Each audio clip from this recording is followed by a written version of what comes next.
السلام علیکم ورحمۃ اللہ وبرکاتہ گائز. لاسٹ ٹائم جو ہے میں آپ کو سورہ کہف کا ترجمہ جو ہے تفسیر سمیت سنا رہی تھی.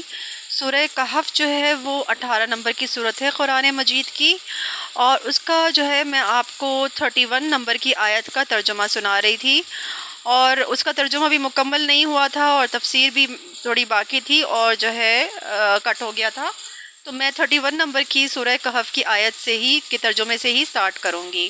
عربک ٹیکسٹ میں نہیں پڑھتی ہوں، میں صرف جو ہے وہ آپ کو ترجمے سے سٹارٹ کر رہی ہوں 31 نمبر کی صورت کا. اور وہی 31 نمبر کی جو آیت ہے اس پہ رکوع جو ہے وہ ہے موجود، ٹھیک ہے، یعنی اینڈ ہو رہا ہے یا پرابلی اس طرح سے.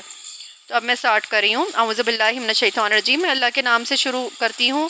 اعوذ باللہ من الشیطان الرجیم، میں اللہ کی پناہ میں آتی ہوں شیطان مردود سے. بسم اللہ الرحمن الرحیم، اللہ کے نام سے جو بے انتہا مہربان نہایت رحم والا ہے. اب میں 31 نمبر کی آیت کا جو ہے نا آپ کو ترجمہ پڑھ کے سناتی ہوں. ویسے میں آیتیں ریفر نہیں کر رہی ہوں کہ میں کون سی آیت پڑھ رہی ہوں اور کون سی نہیں، لیکن چونکہ جہاں پہ ختم ہوا تھا تو موسٹ پرابلی آپ بھی چیک کر لیجیے گا، بیکاز میں اسکالر نہیں ہوں اور مجھ سے کوئی مسٹیک ہو جائے تو اللہ مجھے معاف کرے، اور مطلب آپ لوگ بھی چیک کر لیجیے گا اگر آپ لوگوں کو کوئی شک ہو تو. Okay, so let start. may Allah forgive me for my mistakes because I'm not a scholar or anything like that. Okay. میں ابھی آپ کے ساتھ اسی طرح قرآن پڑھ رہی ہوں. اور اس سے پہلے بھی جو ہے اگر آپ کو جاننا ہے کہ اس سے پہلے کون سی صورتوں کا ترجمہ اور تفسیر ہے تو آپ میری پچھلی ویڈیوز پہ جا سکتے ہیں. سورہ کہف کی جو پچھلی جو باقی ساری آیتیں ہیں جو میں نے پڑھی ہیں 31 نمبر سے پہلے تک، تو وہ میں نے ساری جو ہے ادھر آپ دیکھ سکتے ہیں، ان کی ویڈیوز موجود ہیں. تو میں پڑھ رہی ہوں. ان کے لیے سدا بہار جنتیں ہیں جن کے نیچے نہریں بہہ رہی ہوں گی. اچھا، یہ جو ہے سٹارٹ ہوتا ہے ایکچولی ہے تو 31 نمبر کی، لیکن میں اگر یہاں سے پڑھوں گی تو آپ کو کچھ سمجھ میں نہیں آئے گا نا اگر آپ نے میری پچھلی ویڈیو نہیں دیکھی تو میں یہاں سے پڑھ رہی ہوں، اس سے پہلے والی آیتوں کے ترجمے سے پڑھ رہی ہوں.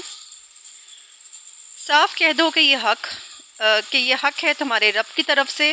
اب جس کا جی چاہے مان لے اور جس کا جی چاہے انکار کر دے. ہم نے انکار کرنے والے ظالموں کے لیے ایک آگ تیار کر رکھی ہے جس کی لپٹیں انہیں گھیرے میں لے چکی ہیں.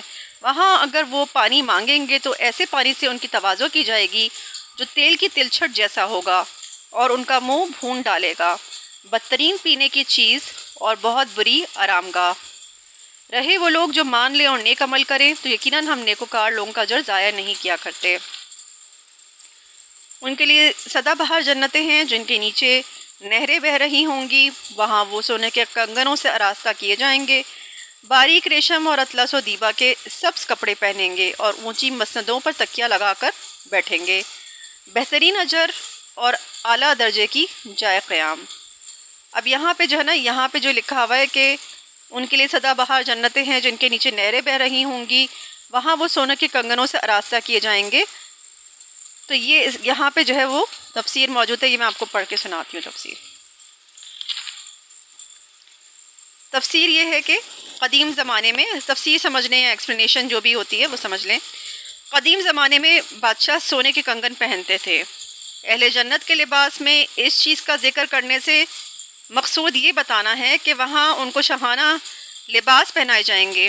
ایک کافر و فاسق بادشاہ وہاں ذلیل و خوار ہوگا اور ایک مومن و صالح مزدور وہاں بادشاہوں کی شان و شوکت سے رہے گا. آگے میں پڑھی ہوں ترجمہ. بہترین اجر اور اعلیٰ درجے کی جائے قیام. اب یہاں پہ رکوع اینڈ ہوتا ہے. اب ہم آگے پڑھ رہے ہیں. اے نبی صلی اللہ علیہ وسلم، ترجمہ پڑھ رہی ہوں. اے نبی صلی اللہ علیہ وسلم، ان کے سامنے ایک مثال پیش کر دو. 2 شخص تھے، ان میں سے ایک کو ہم نے انگور کے 2 باغ دیے اور ان کے گرد کھجور کے درختوں کی باڑ لگائی اور ان کے درمیان کاشت کی زمین رکھی. دونوں باغ خوب پھلے پھولے اور بارآور ہونے میں انہوں نے ذرا سی کسر بھی نہ چھوڑی. ان باغوں کے اندر ہم نے ایک نہر جاری کر دی اور اسے خوب نفع حاصل ہوا. یہ کچھ پا کر ایک دن وہ اپنے ہمسائے سے بات کرتے ہوئے بولا، میں تجھ سے زیادہ مالدار ہوں اور تجھ سے زیادہ طاقتور نفری رکھتا ہوں. پھر وہ اپنی جنت میں داخل ہوا اور اپنے نفس کے حق میں ظالم بن کر کہنے لگا، میں نہیں سمجھتا کہ یہ دولت کبھی فنا ہو جائے گی اور مجھے توقع نہیں قیامت کی گھڑی کبھی آئے گی. تاہم اگر مجھے اپنے رب کے حضور پلٹایا بھی گیا تو ضرور اس سے بھی زیادہ شاندار جگہ پاؤں گا۔ اس کے ہمسائے نے گفتگو کرتے ہوئے اس سے کہا، کیا تو کفر کرتا ہے اس ذات سے جس نے تجھے مٹی سے اور پھر نطفے سے پیدا کیا اور تجھے ایک پورا آدمی بنا کر کھڑا کیا اور تجھے ایک پورا آدمی بنا کھڑا کیا رہا میں، تو میرا رب تو وہی اللہ ہے اور میں اس کے ساتھ کسی کو شریک نہیں کرتا۔ اور جب تو اپنی جنت میں داخل ہو رہا تھا تو اس وقت تیری زبان سے یہ کیوں نہ نکلا کہ ماشاء اللہ لا حول ولا قوت الا باللہ۔ اب یہاں پہ تفسیر موجود ہے، یعنی جو کچھ اللہ چاہے وہی ہوگا، میرا اور کسی کا کچھ زور نہیں ہے، ہمارا اگر کچھ بس چل بھی سکتا ہے ہمارا اگر کچھ بس چل سکتا ہے تو اللہ ہی کی توفیق و تائید سے چل سکتا ہے۔ آگے میں ترجمہ پڑھ رہی ہوں۔ اگر تو مجھے مال اور اولاد میں اپنے سے کمتر پا رہا ہے تو بعید نہیں کہ میرا رب مجھے تیری جنت سے بہتر عطا فرما دے اور تیری جنت پر آسمان سے کوئی آفت بھیج دے جس سے وہ صاف میدان بن کر رہ جائے، یا اس کا پانی زمین میں اتر جائے اور پھر تو اسے کسی طرح نہ نکال سکے۔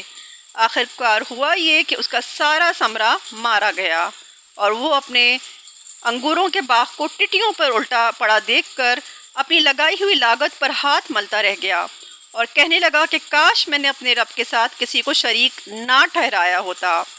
نہ ہوا اللہ کو چھوڑ کر اس کے پاس کوئی جد تھا کہ اس کی مدد کرتا، اور نہ کر سکا وہ آپ ہی اس آفت کا مقابلہ۔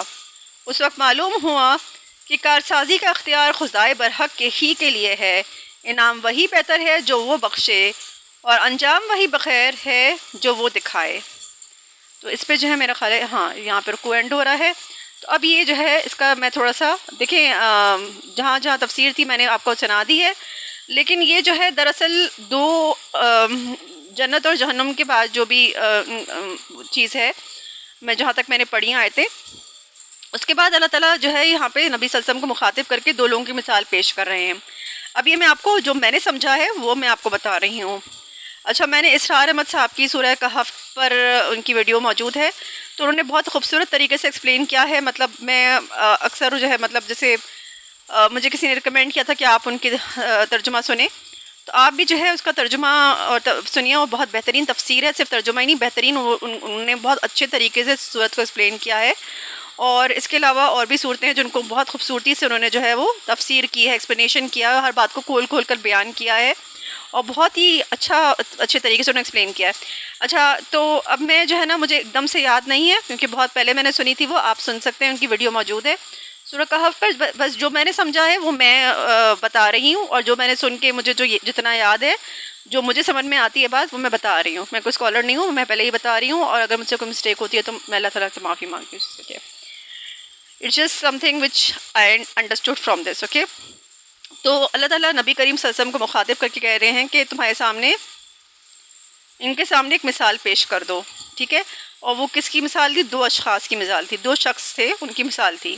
ایک وہ شخص تھا جس کو اللہ تعالیٰ نے انگوروں کے 2 باغ دیے تھے۔ وہ انگوروں کے 2 باغ ایسے تھے کہ ان کے اطراف میں جو ہے کھجور کے جو درخت ہوتے ہیں لمبے لمبے، آپ نے دیکھے ہوں گے پام ٹریز، اس کی باڑ لگی ہوئی تھی، یعنی اس کی طرح سے اس کی باڑ لگی ہوئی تھی، اور درمیان میں جو ہے وہ کاشت کی زمین رکھی ہوئی تھی اور پانی بھی موجود تھا، نہر بھی جاری کر دی تھی اس میں، تو اس کو خوب اس سے جو ہے منافع ہوا۔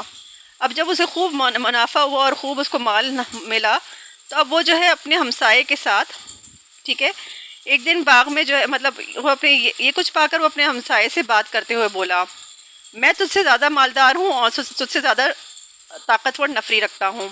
اب جتنا مجھے اسرار احمد صاحب کا یاد ہے کہ انہوں نے بولا تھا کہ نفری یہاں پہ جو ہے وہ موسٹ پرابلی اولاد کے زمرے میں آتی ہے، یعنی اللہ تعالیٰ نے اسے مال اور اولاد میں زیادہ وہ کیا تھا۔ اچھا، I could be wrong somewhere, I want you to watch that video also. اب جو مجھے سمجھ میں آ رہا ہے اور جو ہے وہ میں بتا رہی ہوں، اور میں کوئی اسکالر نہیں ہوں، پہلے سے میں آپ کو بتا دی کہ تو وہ جو ہے مال اور اولاد میں جو ہے اس سے زیادہ ہوتا ہے۔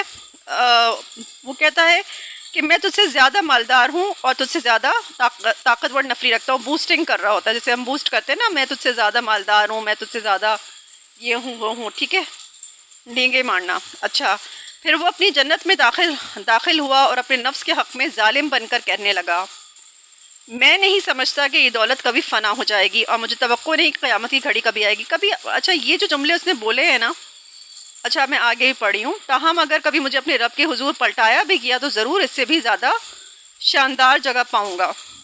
اب دیکھیں یہ بات جو اس نے کی ہے، یہ بات کتنی زیادہ ہم سے ملتی ہے۔ کیا ہم ایسی باتیں نہیں کرتے؟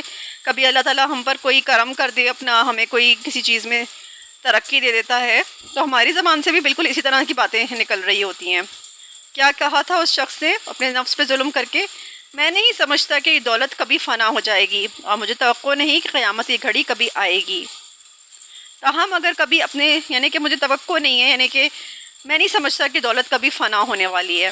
اب دیکھیں ہر چیز فانی ہے، لیکن کہتا مجھے نہیں لگتا کہ کبھی فنا ہوگی، یہ کبھی ختم ہوگی، اور مجھے نہیں لگتا کہ قیامت کبھی آئے گی اور سب کچھ یہ ختم ہو جائے گا، اور وہ کہتا ہے کہ اگر میں اپنے رب کے حضور پلٹایا بھی گیا، ان کیس اگر قیامت آ گئی اور میں مر بھی گیا اور میں رب کے حضور پلٹایا بھی گیا تو اس سے بھی زیادہ بہترین شاندار جگہ پاؤں گا۔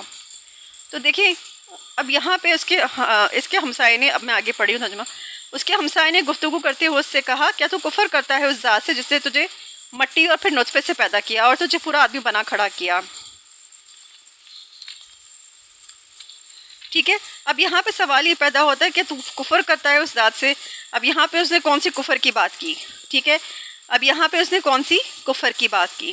اس نے جو ہے یہاں پہ جو کفر کی بات ہے، کیونکہ ہم بھی اکثر ایسے جملے ادا کرتے ہیں۔ اب دیکھ لیں ہم اپنے آپ کو بالکل ان اشخاص کی مثال اللہ تعالیٰ نے دی ہے، کیونکہ ہم بھی اپنے ایٹیٹیوڈ کو ذرا جانچ لیں، دیکھ لیں۔ تو کیا کفر کیا اس نے یہاں پہ؟ اس نے قیامت کی گھڑی کا کہ مجھے نہیں لگتا یہ دولت کبھی فنا ہوگی، مجھے نہیں لگتا کہ قیامت کی گھڑی کبھی آئے گی، قیامت کی گھڑی کبھی آئے گی یعنی ہم ختم ہو جائیں گے، میں ختم ہو جاؤں گا، میں مر جاؤں گا، یہ دولت ختم ہو جائے گی، میری اولاد سب کچھ تباہ ہوگا، جو سب نظر آ رہا ہے ہرا بھرا، یہ سب مجھے نہیں لگتا کبھی ختم ہوگا۔ اور اگر ختم ہو بھی گیا اتفاق سے، اگر ان کیس، تو اس سے بھی زیادہ بہترین جگہ پاؤں گا۔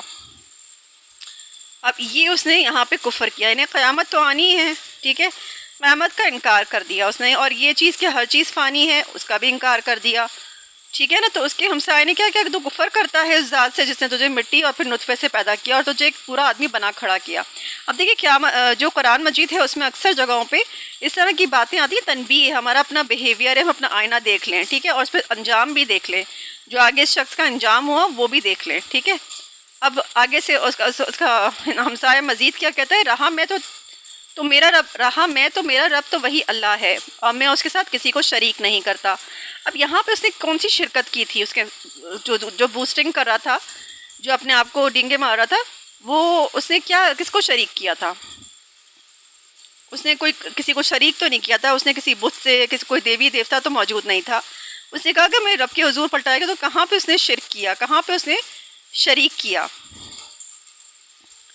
تو اس نے یہاں پہ شریک کیا، جو مجھے سمجھ میں آتی ہے بات، کہ ایک تو یہ اس نے کہا کہ جانا اپنے مال کی وہ کی، ٹھیک ہے، اپنے مال کو، اپنے اولاد کو، اور میں تجھ سے زیادہ طاقتور ہوں، ٹھیک ہے، کیونکہ میرے پاس مال ہے، اولاد ہے، ٹھیک ہے۔ تو اس نے مال کو اور اولاد کو، ٹھیک ہے، اور تیسری چیز یہ کہ نفس کو خدا بنانا، یعنی اللہ نے جو حکم دیا ہے، نفس کو خدا بنانے کا کیا مطلب ہوتا ہے کہ اللہ نے جو حکم دیا ہے اس کو پسے پش ڈالنا، اور جو آپ کی ڈیزائرز ہیں نا ان کو فالو کرنا، ٹھیک ہے، جو آپ کی نفس امارہ کہتی ہے اس کو اگر آپ فالو کرتے ہیں تو آپ اس کو خدا بناتے ہیں، ٹھیک ہے۔ اس کا قرآن مجید میں ذکر بھی ہے، آپ دیکھیے گا ایک جگہ پہ جو ہے، مطلب میرا خیال ہے تفسیر میں ہے ایکچولی ذکر اس کا، قرآن مجید کی میرا خیال ہے تفسیر میں ہے، قرآن مجید میں ڈائریکٹ مجھے نہیں پتہ کیونکہ میں نے بھی پورا پڑھا نہیں ہے، لیکن مجھے تفسیر میں میرا خیال ہے کہ ایک جو ہے وہ میں کچھ سرسرا پڑھی تھی کہ کوئی یہودی تھے اور وہ ایمان لے کر آئے تھے، جب وہ انہوں نے اسلام قبول کیا تو انہوں نے رسول اللہ صلی اللہ علیہ وسلم نے کہا کہ جو ہے نا ایک جگہ کہ جو ہے نا ہم یہودیوں کے بارے میں کہا گیا ہے کہ ہم تو اپنی نفس کو خدا بناتے ہیں، تو نہیں سوری، ہم اپنے ربیوں کو خدا بناتے ہیں، اپنے رہبائس کو خدا بناتے ہیں، تو ایسا تو نہیں ہے، ہم تو ان کو خدا نہیں بناتے۔ تو رسول اللہ صلی اللہ علیہ وسلم نے بولا کیا جو اللہ نے بولا ہے، کیا تم لوگ اللہ کی پیروی کرنے کے بجائے اپنے جو تمہاری ربی کہتے تھے، تم کیا ان کی بات نہیں سنتے تھے؟ تو کہتے ہیں ہاں ایسا تو تھا کہ ہم اپنی ربیوں کی بات مانتے ہیں اور اللہ کی بات نہیں مانتے۔ تو کہنے لگے اس کا مطلب ہے تم نے ان ربیوں کو اپنا خدا بنا لیا، ان رہبائس کو اپنا خدا بنا لیا۔ اسی طرح سے یہاں پہ اس نے اپنی نفس کو خدا بنا لیا، اپنی ڈیزائرز کو خدا بنا لیا، ٹھیک ہے، ان کے اوپر وہ بوسٹنگ کر رہا ہے، ان کو جو ہے وہ اپنی ڈیزائرز کو جو ہے وہ امپورٹنس دے رہا ہے، ٹھیک ہے، اور یہ بھی کہہ رہا ہے اوپر سے یہ کہہ رہا ہے کہ اللہ تعالیٰ کا انکار کر رہا ہے امپورٹنس سے، کہ یہ کہہ رہا ہے کہ مجھے نہیں لگتا قیامت کی گھڑی کب آئے گی، مجھے لگتا ہے یہ جو ہے نا یہ سب کچھ فنا ہو جائے گا، مجھے نہیں لگتا کہ قیامت کی گھڑی کبھی آئے گی. ٹھیک ہے، اس طرح سے. اور پھر دوسری چیز یہ ہے کہ اس نے اپنے مال کو ہی سب کچھ سمجھ لیا، اپنی اولاد کو ہی سب کچھ سمجھ لیا. ٹھیک ہے، کیونکہ مال اور اولاد کی ہر چیز کی امپورٹنس ہوتی ہے، طاقت کی بھی امپورٹنس ہوتی ہے، لیکن کوئی دیکھیں ہر طاقت اللہ کے پاس ہے. لا حول ولا قوت الا باللہ. اس کے پڑوسی نے بھی اسے یہ جواب دیا، لا حول ولا قوت الا باللہ. دیکھیں آگے ہم پڑھیں گے اس چیز کو، تو میں آگے پڑھی ہوں ترجمہ. اور جب تو اپنی جنت میں داخل ہو رہا تھا تو اس وقت تیری زبان سے یہ کیوں نہ نکلا کہ ماشاء اللہ لا حول ولا قوت، دیکھیں لا قوت الا باللہ. ٹھیک ہے، تو تیری زبان سے کیوں نہیں نکلا؟ کیونکہ ہر چیز دیکھیں ہم بھی کسی چیز کو دیکھتے ہیں نا تو ہم بھی کہتے ہیں نظر نہ لگے ماشاء اللہ بولو، ہر چیز کو ماشاء اللہ بولو. تو ماشاء اللہ بھی بولا اور لا قوت الا باللہ. قوت تو ساری اللہ تعالیٰ کی ہے، تو نے کیسے کہہ دیا کہ میں تجھ سے طاقت میں زیادہ ہوں؟ تیرے پاس کیڑی طاقت ہے؟ ٹھیک ہے نا. تو ماشاء اللہ لا قوت الا باللہ، یہ تو نے کیوں نہیں کہا کہ ساری قوت اللہ کے علاوہ ہے، کوئی قوت ہے ہی نہیں، لا قوت الا باللہ، کوئی قوت ہے ہی نہیں سوائے اللہ کے. تو نے یہ کیوں نہیں کہا؟ ٹھیک ہے، تو آئی ہوپ آپ کی سمجھ میں آ رہا ہوگا. ٹھیک ہے، میں بھی سمجھنے کی آپ کے ساتھ ہی کوشش کر رہی ہوں، کیونکہ میں بھی اوبویسلی میں بھی ایک اسٹوڈنٹ ہی ہوں. ٹھیک ہے، قرآن کی اسٹوڈنٹ ہوں، میں بھی اس کو سمجھنے کی کوشش کر رہی ہوں. آگے میں ترجمہ پڑھی ہوں. اگر تو مجھے مال اور اولاد میں اپنے سے کمتر پا رہا ہے تو بعید نہیں کہ میرا رب مجھے تیری جنت سے بہتر عطا فرما دے اور تیری جنت پر آسمان سے کوئی آفت بھیج دے جس سے وہ صاف میدان بن کر رہ جائے یا اس کا پانی زمین میں اتر جائے اور پھر تو اسے کسی طرح نہ نکال سکے. تو وہ اس طرح سے اس کو ہوش ٹھکانے دلا رہا تھا کہ اگر تو مجھے کمتر پا رہا ہے تو ایسا نہیں ہو سکتا، مطلب ایسا بھی ہو سکتا ہے کہ اللہ تعالیٰ مجھے تجھ سے بہتر عطا کر دے اور تیرے اوپر آفت بھیج دے، تیرا سب کچھ ختم ہو جائے، غرق ہو جائے. تو اب ظاہر ہے کہ وہ بوسٹنگ میں اپنے اس میں ایک ہوتا ہے بندے کے اندر ایٹیٹیوڈ ہوتا ہے، اس نے بھی ایسی مطلب وہ جھٹک دی ہوگی بات. تو ہوا کیا آگے دیکھیں، آخر کار ہوا یہ کہ اس کا سارا ثمرہ مارا گیا. ٹھیک ہے، اور وہ اپنے انگوروں کے باغ کو ٹٹیوں پر الٹا پڑا دیکھ کر اپنی لگائی ہوئی لاگت پر ہاتھ ملتا رہ گیا اور کہنے لگا کہ کاش میں نے اپنے رب کے ساتھ کسی کو شریک نہ ٹھہرایا ہوتا. اب یہاں پہ جو بات ہے، کاش میں نے اپنے رب کے ساتھ کسی کو شریک نہ ٹھہرایا ہوتا. کون سا شرک کیا اس نے؟ مال کو اس نے انوالو کیا، اولاد کو اس نے انوالو کیا کہ وہ میری طاقت ہے، وہ مجھے بچا لے گی، میرا مال میری طاقت ہے، میری اولاد میری طاقت ہے. ٹھیک ہے، اور پھر جو مجھے سمجھ میں آتا ہے نفس پرستی بھی اس نے کی ہے. ٹھیک ہے، یقیناً اپنی نفس کو خدا بنایا ہے کیونکہ اس نے قیامت کا بھی انکار کر دیا کہ مجھے نہیں لگتا کہ کبھی آئے گی. ٹھیک ہے، تو یہاں پہ فلوس نے جو ہے نا ایک طرح سے اللہ تعالیٰ کو کی چیز کو خوب ڈیگریڈ کیا. اب آگے، نہ ہوا اللہ کو چھوڑ کر اس کے پاس کوئی جتھا کہ اس کی مدد کرتا، نہ اس کا جتھا تھا. ٹھیک ہے، اللہ تعالیٰ اس کی کوئی نفری نہیں تھی، اس کا کوئی جتھا نہیں تھا کہ اس کی مدد کرتا. نہ ہوا اللہ کو چھوڑ کر اس کے پاس کوئی جتھا کہ اس کی مدد کرتا یعنی اسے بچا سکتا، اور نہ کر سکا وہ آپ ہی اس آفت کا مقابلہ. اس وقت معلوم ہوا کہ کارسازی کا اختیار خدائے برحق ہی کے لیے ہے. اس وقت معلوم ہوا کہ کارسازی کا اختیار خدائے برحق ہی کے لیے ہے. انعام وہی بہتر ہے جو وہ بخشے، انجام وہی بخیر ہے جو وہ دکھائے.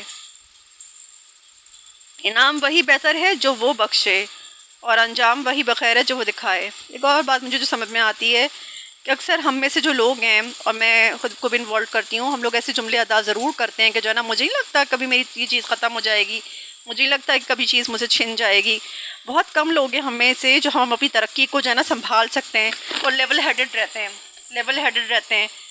ٹھیک ہے، اکثر ہم لوگ جو ہے نا اپنی ترقی کو خود ہی جو ہے نا نظر لگاتے ہیں، پھر ہم کہتے ہیں نظر لگ گئی. بھائی نظر کیوں لگی؟ آپ نے خود ہی لگائی، آپ نے خود ہی، بلکہ نظر کیا لگی، آپ نے خود ہی ایسی باتیں کہی اپنی زبان سے کہ اللہ تعالیٰ کو آپ نے ناراض کر دیا، اور ناراض کر دیا آپ نے کفر کیا، آپ نے شرک کیا.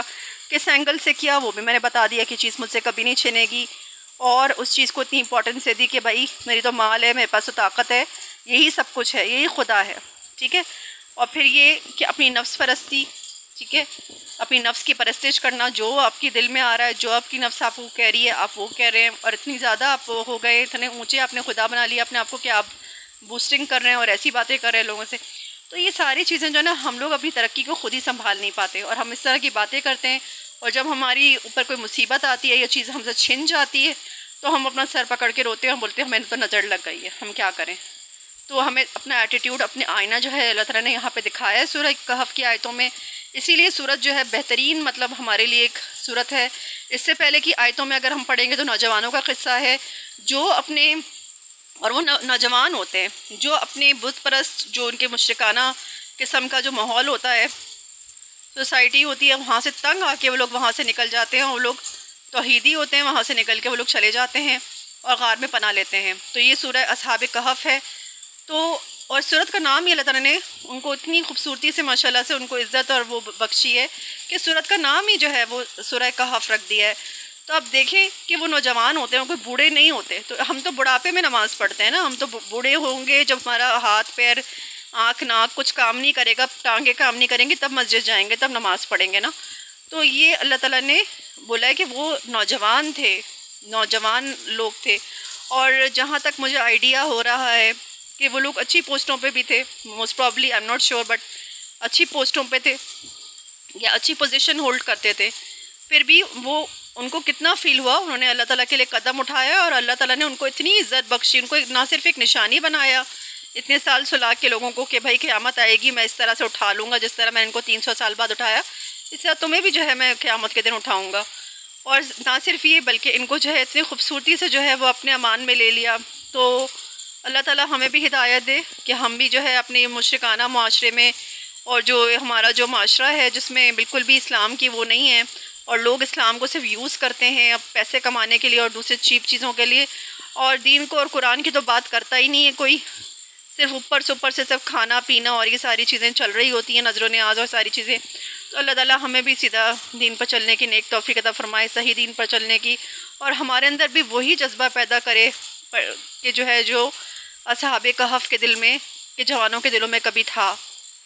تو آمین ثم آمین. آئی ہوپ جو ہے یہاں کو یہاں تک سمجھ میں آیا ہوگا ترجمہ سورہ کہف کا. جزاک اللہ فار لسننگ. السلام علیکم ورحمۃ اللہ وبرکاتہ.